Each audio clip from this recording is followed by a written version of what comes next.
Bonjour et bienvenue, c'est l'équipe Rugby, le podcast qui parle rugby avec la rédaction de l'équipe. Bonjour la rédaction de l'équipe. Bonjour Christelle. Bonjour Christelle. Cette semaine, on va revenir une nouvelle fois sur Toulon, une nouvelle fois battu chez lui, mais cette fois au vu du classement et de l'état des troupes, on va carrément se demander si le RCT pourrait descendre en Pro D2. Puis on s'intéressera à l'équipe de France. Par un forfait pour la tournée, on va se demander qui titularisé en 9 de Serein, Dupont ou Bézi, appelé à la place du Clermontois. Et on terminera en parlant polyvalence, puisqu'il semble très tendance de faire évoluer des joueurs à un poste qui n'est pas le leur. On parle de tout ça avec les journalistes de la rubrique rugby de l'équipe. Aujourd'hui, Alexandre Bardot. Bonjour Alex. Bonjour tout le monde. Et Romain Bergogne. Salut Romain. Salut Christelle. Eh bien, vous savez tout, alors c'est parti, flexion, lié, jeu. On en parlait la semaine dernière parce que la semaine dernière, Toulon allait mal. On en reparle cette semaine parce que cette semaine, Toulon ne va pas bien mieux. Après le Racing en top 14 et Newcastle en Coupe d'Europe, c'est La Rochelle qui est venu gagner à Mayol ce week-end, poussant une moitié de stade à quitter les tribunes avant la fin, à l'ancienne. Il faut dire que c'est la 5e défaite d'affilée pour les hommes de Colazo. Et celle d'hier, Arnaud Requena, qui suit les Toulonnais pour l'équipe, a écrit dans son papier qu'elle était très moche, affreuse. Il a aussi écrit que le RCT a tout d'un candidat au maintien. Et en effet, sans insulter l'avenir, on peut le craindre. J'ai jeté un œil aux saisons précédentes. On est à la 8e journée. Toulon est 13e avec 10 points. C'est exactement ce qu'avait Oyonnax il y a 3 ans. C'est un point de moins. Et Oyonnax a été descendu. Et c'est un point de moins que Grenoble il y a 2 ans. Du coup, Alex, voir Toulon en Pro D2, c'est un truc qui est envisageable ou on joue un peu à se faire peur? Comme ça paraît de l'ordre du fantasme, enfin du mauvais fantasme ou du cauchemar. Mais il faut se rappeler que c'est déjà arrivé à des grosses équipes, et notamment à une équipe qui évolue un peu dans le même contexte que Toulon, c'est Perpignan. Perpignan était descendu une année où ils avaient disputé la Coupe d'Europe.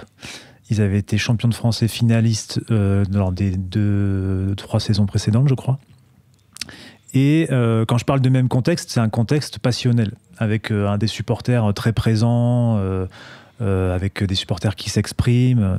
Et ça, je pense que ça peut jouer dans un climat, ça peut créer un climat négatif autour des joueurs, parce qu'au bout d'un moment, apparemment aujourd'hui, les joueurs continuent à bosser, à être sérieux et à se battre.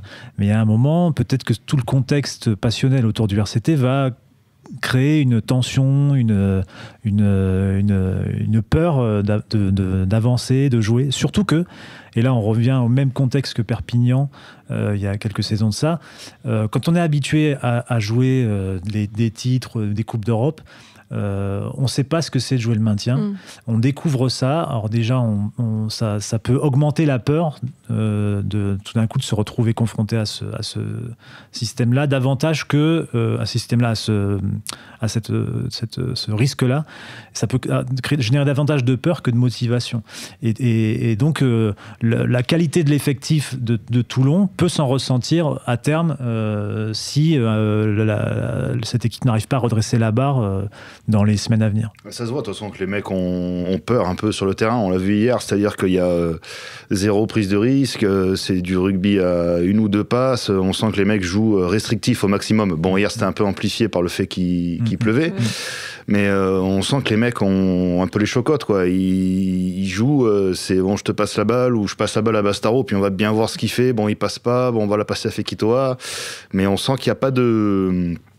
Il n'y a vraiment pas d'expression collective enfin c'était flagrant hier, on sentait qu'ils étaient ils se disaient peut-être qu'on va gagner le match 15-13, mais je sais même pas si on va marquer un essai. Ils tapaient dans un mur et pour les Rochelais c'était presque facile à défendre, quoi, et c'est sûr que s'ils reçoivent des gros à Mayol comme La Rochelle qui viennent grosso modo avec leur équipe type, ce qu'ils proposent sur le terrain avec un peu de pression, ça suffira pas, quoi. Enfin c'est pas comme ça qu'ils en sortiront. Après, pour être un petit peu optimiste pour eux, comme on parle de Perpignan, si ton Perpignan cette saison, on va dire que la 14e place, pour l'instant, leur est bien promise, puisqu'ils ont perdu leurs 8 premiers matchs. Donc ça veut dire au pire pour Toulon une 13e place et un barrage contre le perdant de la finale de Pro D2. L'année dernière on était assez optimistes pour Grenoble, ils avaient pris une rouste contre l'inverse, Oyonnax avait pris une rouste contre Grenoble, donc on verra. On peut quand même penser qu'une équipe comme Toulon en match de barrage... on ne sait pas. L'année dernière, justement, moi, je pensais que Oyonnax allait s'en sortir à Grenoble parce qu'ils avaient plutôt bien fini la saison. Grenoble avait perdu la finale contre Perpignan et avait l'air au fond du seau. Et finalement... Encore une fois, tout est question de contexte et de dynamique. Ouais. Et quand la dynamique est mal enclenchée, c'est très compliqué. Ouais. Aujourd'hui, une équipe... L'an dernier, on avait vu, par exemple, qu'une équipe de Pro D2 qui a passé une saison entière à batailler sur le haut de tableau, donc à gagner beaucoup de matchs, avait plus de fraîcheur mentale qu'une équipe qui s'était battue toute la saison en perdant des matchs. Et ça avait été un peu une des leçons de la finale, du barrage de l'an dernier. Là, on se projette, on va assez loin parce que Toulon n'en est pas encore là. Le match de ce week-end va être ultra important puisqu'ils reçoivent Perpignan. Et gagner ce match-là pour au moins repousser Perpignan très loin et puis enclencher une dynamique, c'est vachement important. Là, s'ils le perdent, c'est sûr que... L'USAP a 3 points. 3 points. 3 bonus. Ils sont à 7 points aujourd'hui de Toulon. Après, il y a 2 choses, je pense, intéressantes. C'est qu'aujourd'hui, il manque des joueurs importants à Toulon. Il manque quelqu'un comme Issa, qui est un joueur... puissant, qui peut créer au moins une dynamique sur le terrain en termes d'avancée, casser les rideaux adverses, ce qui peut permettre au talent des 3 quarts toulonnais de s'exprimer davantage. Il y a aussi Webb qui va sans doute revenir, peut-être qu'il y a des recrues qui vont arriver. Et puis il y a un autre point qui me semble important et qui va être intéressant à observer, c'est la manière dont Collazo va gérer ça. Aujourd'hui, Collazo, sa politique, c'était comme ça à La Rochelle, c'était de jouer tous les matchs à fond. Coupe d'Europe, match à l'extérieur, match à domicile. Je joue tout à fond, je joue tout pour gagner. Aujourd'hui, il va peut-être avoir à choisir des matchs. On va voir ce qu'il va faire. Il l'a un peu fait, par exemple, en préservant sa première ligne à Édimbourg en Coupe d'Europe, pour la garder pour hier. Ça a bien marché. Voilà. Ils ont perdu et à Édimbourg et contre La Rochelle. Mais, en fait, ils n'ont pas un effectif très large. Ils ont quelques blessés déjà. Mais du coup, la situation, quelque part, oblige à réfléchir, à se poser la question, est-ce que je reste sur ma philosophie de tout jouer, ou est-ce que je cible des matchs en me disant, là, il faut que j'ai tous mes joueurs disponibles, les meilleurs joueurs disponibles. Ça va être intéressant à observer. Il faut qu'ils jouent le maintien comme à Jeun. On joue les matchs à domicile à fond et on va à l'extérieur tranquille. Je ne sais pas si Collazo peut le faire, mais pourquoi pas. Et dernier point, là, tout à l'heure, on a un peu regardé ce qu'avaient fait les équipes qui étaient classées à cette place-là lors des précédents top 14. La qualif, c'est à oublier aujourd'hui. Phase finale et participation à la Coupe d'Europe, donc l'an prochain, c'est très, très, très, très hypothétique. Ce qui pose déjà un souci en vue de la saison prochaine, parce que ça veut dire moins d'argent, moins de budget. Oui, puis pour attirer des stars en leur disant qu'il n'y aura pas de Coupe d'Europe, déjà, c'est déjà plus compliqué. Après, on a vu le Stade Toulousain et Clermont qui avaient eu des années blanches en Coupe d'Europe et on verra clairement ce que ça donnera cette année. Clermont qui est quand même un club structuré. Ouais. Plus structuré, avec un projet déjà mis en place depuis longtemps. Le Stade Toulousain aussi, on sentait qu'ils étaient en train de remonter en puissance, qu'ils étaient en train de sortir une nouvelle génération. À Toulon, aujourd'hui, depuis plusieurs années, le projet, c'était Boudjelal, grosso modo, on va dire. Aujourd'hui, ils sont dans l'idée d'imiter un peu ce qu'a pu faire Toulouse ou Clermont, mais ils en sont qu'au début. Et donc, l'année prochaine, ce projet-là, il ne portera pas... ses fruits, ils pourront pas se dire faisons comme Clermont ou Toulouse. Non, ils vont devoir trouver eux-mêmes leur dynamique, leur projet, leur façon de voir, leur façon de gérer ce club. Très bien. Et bien, passons au deuxième sujet. Dans ce cas, laissons Toulon. On va passer l'équipe de France, même le forfait de Morgan Parra qui s'est blessé au poignet, une fissure de l'os trapézoïde du poignet droit. J'ai déjà eu. Et gauche aussi. Ah ouais. On va plutôt dire où tu n'as pas été fracturé. Donc Morgan Parra sera absent 3 semaines. Du coup, il laisse vacante la place de titulaire à la mêlée pour les 3 test matchs de novembre. On rappelle contre l'Afrique du Sud, l'Argentine et les Fidji. Donc Sébastien Béziers a été appelé. Il a rejoint son collègue toulousain, Antoine Dupont, et le Bordelais Baptiste Serin. Alors tous les deux sont plutôt on fire, puisque Serin est le meilleur réalisateur avec un très joli 90% de réussite au pied. Quant à Antoine Dupont, il a donné des cœurs dans les yeux à beaucoup de monde ce week-end avec une feuille de stats dont vous nous reparlerez, messieurs, j'imagine, parce qu'elle a marqué beaucoup de monde. Alors, dans cette feuille de stats, en revanche, il n'y a pas de points au pied, parce que Dupont, il fait plein de trucs, comme inscrire des triplés, mais il ne bute pas. Romain, toi, Dupont, Serin, ton on en avait un peu parlé il y a 3-4 semaines, quand on avait appris aussi le forfait de Couillou, qui faisait partie des potentiels titulaires à la mêlée pour l'équipe de France. L'avantage avec Serin et Dupont, si on imagine que ces deux-là sont sur la feuille de match, c'est qu'ils n'ont pas le même profil. Donc qu'on fasse démarrer Serin ou Dupont, on sait que celui qui rentrera en cours de match, donc qui est sur le banc au départ, apportera quelque chose de différent au coup d'envoi. Tu peux nous redire la spécificité un peu de chacun ? Dupont, on l'a vu ce week-end, c'est clairement, dans son genre, il est un peu unique au poste de numéro 9, c'est-à-dire l'explosivité, la vitesse. Capacité à casser les défenses. Voilà, il casse les défenses. Serin est plus dans la gestion, mais dans la très très bonne gestion, et puis très bon joueur au pied. Donc si on imagine Serin titulaire par exemple, et on peut imaginer Dupont qui rentre en fin de match pour apporter du dynamisme et casser les défenses. Donc leur complémentarité à L2 est plutôt bonne sur le papier. Bon, après il faut voir ce que ça donne évidemment, mais moi je pense que, et après bon évidemment comme tu l'avais dit en ton lancement, la question c'est de savoir qui est en numéro 10. A priori, ce sera Camille Lopez, donc l'avantage c'est qu'on a un buteur. Donc la question de savoir si Dupont peut démarrer avec Lopez de ce point de vue-là, du point de vue de qui tape les pénalités, il n'y a pas de problème puisque Lopez pourrait s'en occuper. Après. Ouais. Tout à l'heure, là, on est lundi. Jacques Brunel a donné une conférence de presse. C'est la première conférence de presse puisque les Bleus sont rassemblés à Marcoussis depuis hier soir.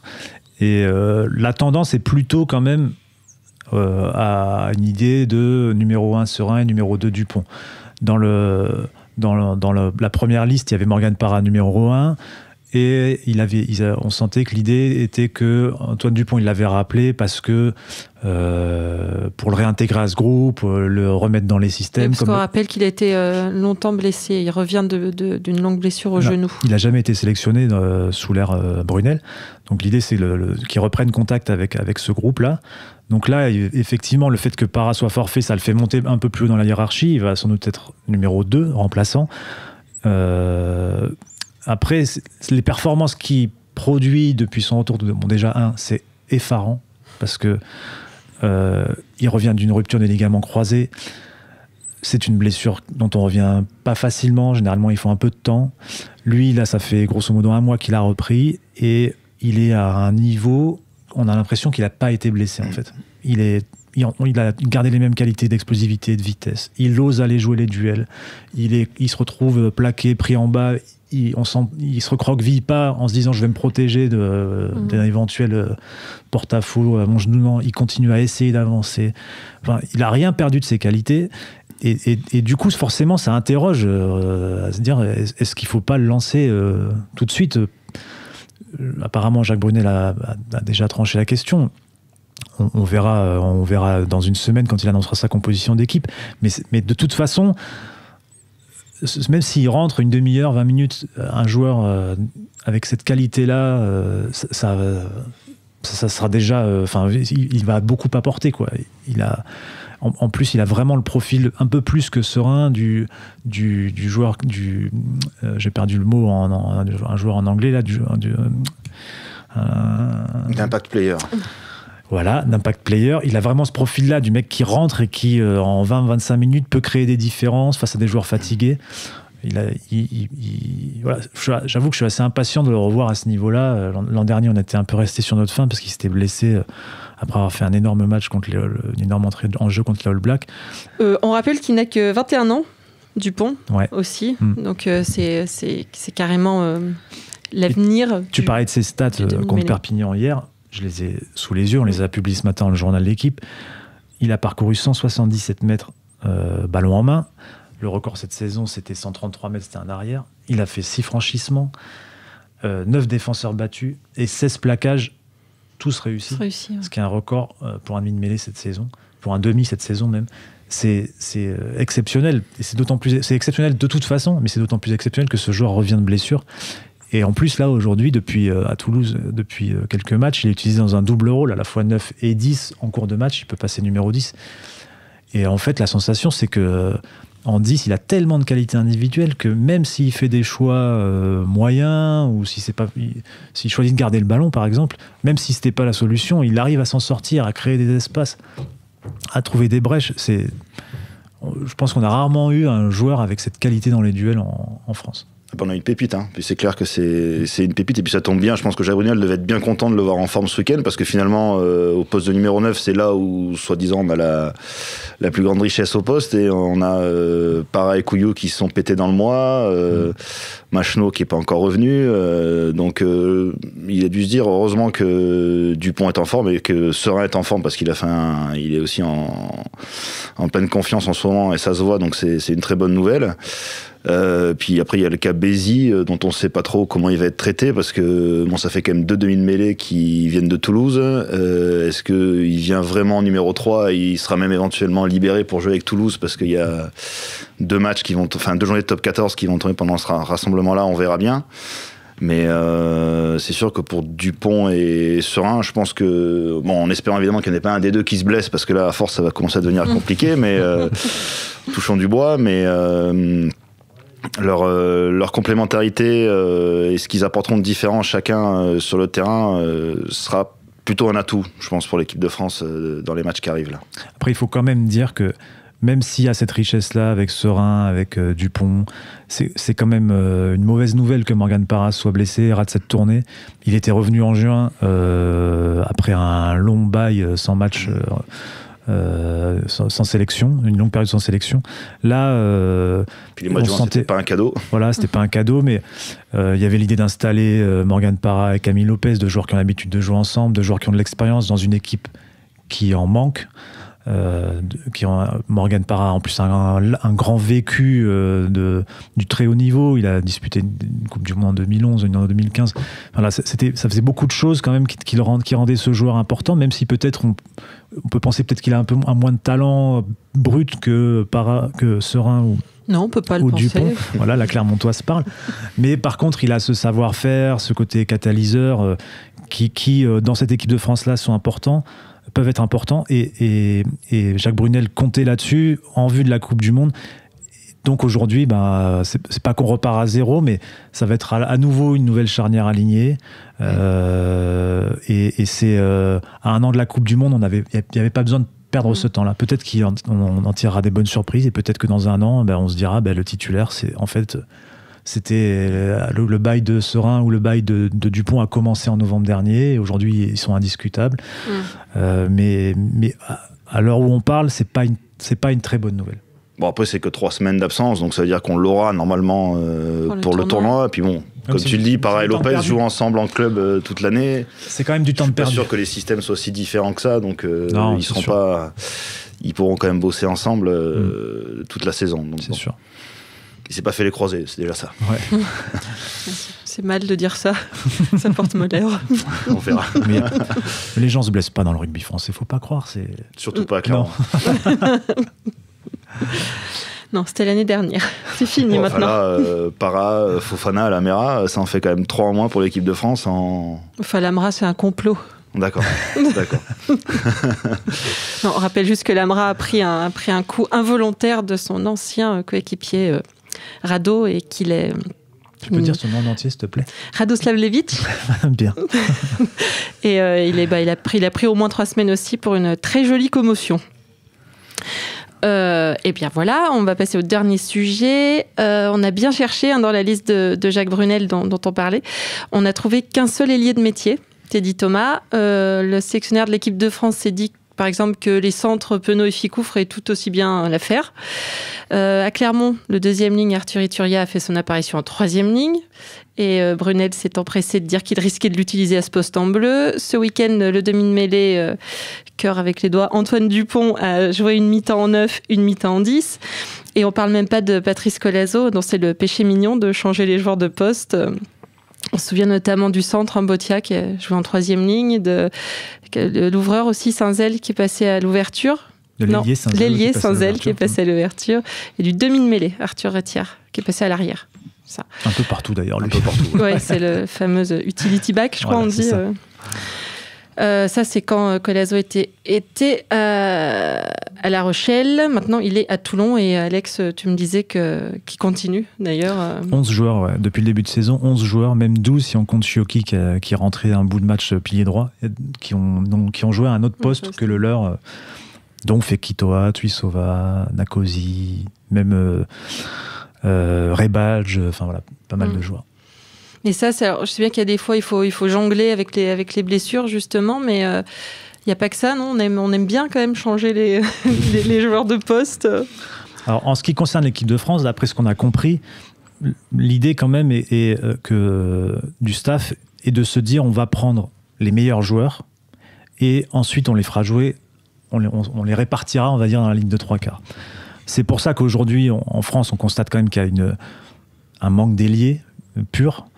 Par contre, il y a au centre pas mal de joueurs avec des profils différents. Et qui peuvent jouer liés en club. Qui peuvent jouer liés parfois en club, comme Penaud l'a fait. En début de saison. Et qui ont été déjà aussi testés en équipe de France, comme Ficou. Donc je pense que là, c'est la philosophie de l'équipe de France aujourd'hui. Plus globalement, je pense qu'avec l'évolution du rugby, on parle de suppléance, on dit depuis longtemps, depuis que je suis même gamin qu'on me forme au rugby, on me dit de plus en plus, mais bientôt il n'y aura plus de poste au rugby. Alors on n'en est pas là, on n'en sera jamais là, je pense. C'est-à-dire que tu ne joueras jamais pilier. Voilà, par exemple, ce qui est une bonne nouvelle pour la mêlée et pour mes cervicales. Mais on n'arrivera jamais à la situation où il n'y aura plus de poste, mais par contre, il y a des frontières qui ont tendance à disparaître. Et aujourd'hui, les frontières qu'on voit un peu disparaître, c'est celles notamment entre deuxième ligne et troisième ligne. Alors qu'aujourd'hui, un deuxième ligne remplit tellement de tâches, on demande tellement de boulot à un deuxième ligne, de se déplacer, de mettre des coups de casque, de savoir jouer des situations dans le jeu courant, d'être dans le premier soutien, que finalement, il a un rôle qui ressemble beaucoup à celui de troisième ligne. Ensuite, il y a aussi une forte ressemblance entre le numéro 10 et le numéro 12. C'est-à-dire que des numéros 10 aujourd'hui peuvent se retrouver premier centre. Alors, ça dépend. Si on veut un premier centre à la Bastaro, c'est pas le cas. Mais si on veut un premier centre distributeur, comme peuvent le faire les Anglais, alors oui, c'est tout à fait possible. Soit d'avoir un 10 qui passe 12, soit d'avoir un 12 qui passe 10, qui est plus rare quand même.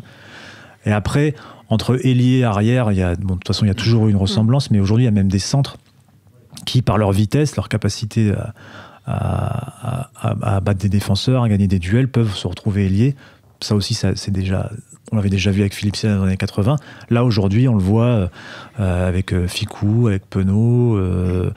On l'a un peu vu avec... il a testé à Toulon, il a testé Fekitoa. En tout cas, voilà, je pense qu'on arrive petit à petit à une situation où, effectivement, il y a des frontières qui disparaissent et où il est possible d'intervertir, de changer les pions, de se dire... peut-être qu'un jour, on arrivera même à une situation où on dit tel joueur, il est titularisé au centre, mais... sur 50% des lancements de jeu, il va jouer ailier. Ou tel joueur, c'est plutôt un premier centre, mais là, on va le mettre en 10 et on va déplacer. C'est ce que vous m'avez dit une fois, par exemple, Laurent Travers au Racing 92. Il considère, par exemple, ses troisième lignes centre. Il faut pas se fier au numéro dans le dos. C'est-à-dire que, par exemple, je peux commencer avec une troisième ligne où il y a Nakarawa qui joue 8 et, je vais dire... Loré. Enfin, il peut y avoir aussi... Enfin, il peut mettre, plutôt Nakarawa, on va dire, en deuxième ligne et Classen, par exemple, en numéro 8 ou Sankoni en numéro 8. Et il se dit, mais je peux demander, par exemple, à Nakarawa, selon les situations, par exemple, une mêlée pour nous à 5 mètres de la ligne adverse. Nakarawa peut passer 8 parce qu'il va sortir le ballon, faire ses offloads un peu comme il fait d'habitude, porter le ballon et sortir de la ligne adverse. Donc même en cours de match, ça existe. C'est-à-dire qu'il y a des clubs où il ne faut pas forcément se fier au coup d'envoi au numéro dans le dos. C'est-à-dire que c'est un un numéro et un poste prédéfinis à la base, mais où le joueur peut intervertir en cours de match. Pour revenir à l'équipe de France, le problème qu'on a à l'aile, c'est que, bon, effectivement, comme tu le dis Alex, le rugby évolue et les joueurs changent de poste. Sauf qu'en France, depuis qu'on a décidé qu'on prenait plus de Fidjiens, pour être clair, on n'a plus d'ailiers. Donc nous, c'est plutôt un problème de choix politique. Voilà, non, c'est plutôt qu'on a des manques à ce poste-là. Donc on dit... oui, ça va dans le sens du rugby que Penaud, Ficou ou même Fofana, par exemple, jouent à l'aile. Nous, c'est surtout qu'il nous manque des ailiers. Donc, faut être honnête. Clairement, comblement. Voilà. Et d'ailleurs, on voit souvent les sélectionneurs, que ce soit Noves ou Brunel, parlent plutôt du triangle arrière pour pas évoquer le problème. C'est-à-dire qu'ils disent, oui, on a pris 5 joueurs pour le triangle arrière, sauf qu'on voit que sur les 5 joueurs, il y en a 4 qui sont arrière. Et comme tu disais, il y a Teddy Thomas qui est ailier. Donc, c'est un peu déplacé la problématique. Mais après, effectivement, l'avantage, c'est que Penaud a un peu joué à l'aile en début de saison, ça s'est pas trop mal passé, donc, mais c'est toujours pareil en équipe de France, c'est-à-dire que c'est un peu des solutions où le club y a pensé, donc peut-être que nous, ça peut nous dépanner, donc essayons comme ça. Mais il y a toujours le risque quand on est confronté en plus, comme les joueurs de l'équipe de France là, au plus haut niveau, voilà. Le risque de se confronter aussi à ses manques, à un poste spécifique. Je pense à Penaud, par exemple, qui est un excellent joueur au centre du terrain, mais à l'aile, il a parfois du mal en défense et sous les ballons hauts. Aujourd'hui, ça se voit en top 14, ça se voit pas tellement. Peut-être qu'en équipe de France, au niveau international, il va en souffrir. Ficou a eu un peu de mal aussi à se faire au poste d'ailier à un moment pendant le dernier tournoi, qu'il a finalement très bien terminé. Mais dans le placement défensif, il y a des petits repères à acquérir. Ça peut être pénalisant. De toute façon, on voit bien quand même que chez les All Blacks, à part Ben Smith qui peut jouer arrière ailier, il y a Mackenzie aussi qui peut bouger de poste, mais lui c'est vraiment un cas à part. Ou Boden Barrett, mais globalement quand même les mecs ils jouent à leur poste. Bon, l'équipe de France c'est quand même un cas spécifique, c'est lié à une pénurie, à un manque. Alors que par exemple les Anglais c'est aussi clairement culturel, ils jouent avec Farrell qui est un numéro 10 de métier en 12, mais c'est parce que culturellement ils ont toujours aimé jouer avec ce qu'on appelle le 5/8e, c'est-à-dire 2 ouvreurs en 10 et en 12, mais eux c'est un choix stratégique. Quand ils font jouer Itoje 3e ligne ou 2e ligne, bon, c'est déjà lié au talent du joueur qui lui est tellement fort partout que c'est pas un problème, mais ça dessine aussi des choix stratégiques. Nous, je me rappelais, on baladait à l'époque, même un joueur comme Chabal entre la 2e et la 3e ligne, c'était pas toujours stratégique, c'était parce qu'il dépannait bien en 2e ligne, ou que voilà, avec Leroux c'est un peu pareil, lui il est un peu baladé entre la 2e et la 3e ligne, mais ça dépend aussi c'est plutôt lié au manque ou aux blessures, où il est plus souvent là pour dépanner, donc faut voir ça de façon différente selon les situations, mais je pense quand même que effectivement sur l'équipe de France c'est beaucoup de l'adaptation, mais je pense que c'est lié à un mouvement, et même parfois je me dis je trouve que les entraîneurs sont un peu frileux. Je pense qu'ils pourraient tenter encore plus de choses. Alors, pas sur choisir, par exemple, de se dire, bon, je prends ce 3e ligne et je le mets au centre tout un match. Mais sur des lancements de jeu, de se dire, mon centre, là, il est costaud. Je prends j'ai Rémi Lamera. Là, sur ce ballon-là, je vais le mettre, sur cette mêlée-là, je vais le mettre 3e ligne. Il va pousser et je vais reculer Fritz Lee au centre du terrain parce que je vais l'utiliser en l'heure, où je vais faire une combinaison autour de lui qui va être plus efficace avec lui qu'avec Rémi Lamera. Et voilà, je trouve qu'en fait, aujourd'hui, il y a des profils de joueurs tellement riches que je me dis, on pourrait tenter plus de choses encore, oser davantage, transformer. Alors, il ne s'agit pas de mettre 5-3 quarts dans la mêlée, parce que là, le risque, c'est de ne pas avoir le ballon du tout. Mais quand même... Non, mais en plus, les gabarits ont évolué de façon à ce que, de toute façon... entre les 3e lignelles et des centres, pas tous, hein, évidemment, mais il y a quand même on va dire que les 3e lignes, elles, les moins costauds, ont le gabarit des centres les moins costauds. Enfin, il y en a même certains qui sont plus lourds. Mais... Nadolo aussi, qui joue à l'aile. Oui. Aujourd'hui, vraiment, je pense qu'il y a la possibilité d'inventer plein de choses. Mais Mais peut-être que, voilà, on voit aussi que les All Blacks, ce week-end, ils ont fait une combinaison d'une simplicité biblique, avec tout le monde à sa place, tout le monde à son poste, et en fait, la simplicité, ça marche très bien aussi. Oui. Donc, faut pas.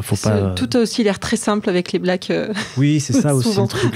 C'est moins simple quand c'est d'autres très gens simple. Qui essaient. D'ailleurs, s'il y a des gens qui sont passionnés, je vous conseille de regarder cet essai.